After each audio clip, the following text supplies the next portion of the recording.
খাদিজা প্রতিদিনের মতো আজও খুব ভোরে ঘুম থেকে উঠে অজু করে ফজরের নামাজ আদায় করেছে।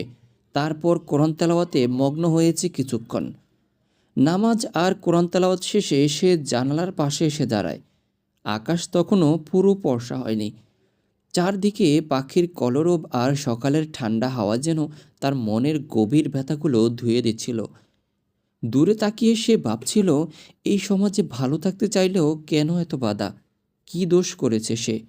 শুধু তো বোরকা পরে কলেজে যায়, ছেলেদের সঙ্গে অহেতুক মেশে না, ক্লাস বাদ দিয়ে বাইরে ঘোরাফেরাও করে না। তবুও কেন সবাই তাকে নিয়ে এত হাসাহাসি করে? আসলে ওর সবচেয়ে কাছের বান্ধবীরা মালিহা, সুমাইয়া আর আরিফা স্কুল জীবন থেকে একসাথে বড় হয়েছে। তবে এখন কলেজে উঠে ওদের পথ একটু আলাদা হয়ে গিয়েছে। একমাত্র খাদিজাই বোরকা পরে। মালিহা আর আরিফা মন্দ না, যদিও তারা বোরকা পরে না। কিন্তু সুমাইয়া, সে তো একেবারে উচ্ছৃঙ্খল আর প্রায়ই বোরকা নিয়ে তুচ্ছ তাচ্ছিল্য করে খাদিজাকে। গতকাল টিফিন পিরিয়ডে ক্লাস ফাঁকি দিয়ে ঘোরার প্রস্তাব দেয় সুমাইয়া। খাদিজা রাজি না হওয়ায় তিরস্কার শুরু করে। বহুদিন ধরে সহ্য করলেও সেদিন আর খাদিজা মুখ বুজে থাকতে পারল না। মুখের উপর বলে বসে, শখ আমি সাজি না তোরা। ঠোঁটে লিপস্টিক, কপালে টিপ আর পিন পিনে জামা পরে কলেজে এসে তোরাই তো শখ সেজে থাকিস। কথাটা সুমাইয়ার মনে গেঁথে যায়।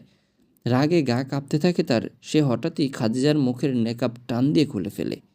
অপমান আর লজ্জায় খাদিজার চোখে পানি চলে আসে। কোনো কথা না বলে সে সেদিন কলেজ শেষে সোজা বাড়ি চলে যায়। ঘটনাটা সারা রাত তার মাথায় ঘুরে।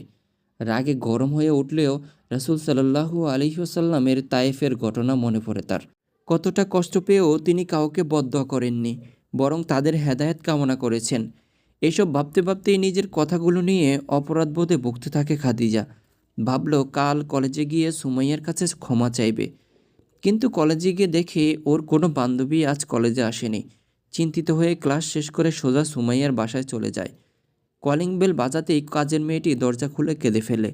অবাক হয়ে জানতে চায় খাদিজা, কী হয়েছে? মেয়েটি জানায়, গতকাল কলেজ থেকে ফেরার পথে কিছু সন্ত্রাসী সুমাইয়ার মুখে অ্যাসিড ছুঁড়ে মারে। এখন সে হাসপাতালে। খাদিজার চোখের সামনে সব কিছু ঘুরতে থাকে। পর্দাহীনতার কত ভয়ানক মূল্য হতে পারে, এর জন্য তারই নির্মম উদাহরণ। হাসপাতালে গিয়ে দেখে সুমাইয়ার মুখের এক পাশ পুড়ে গেছে। খাদিজাকে দেখে সুমাইয়া কেঁদে ফেলে। ভাঙ্গা গলায় বলে, আমি ভুল করেছি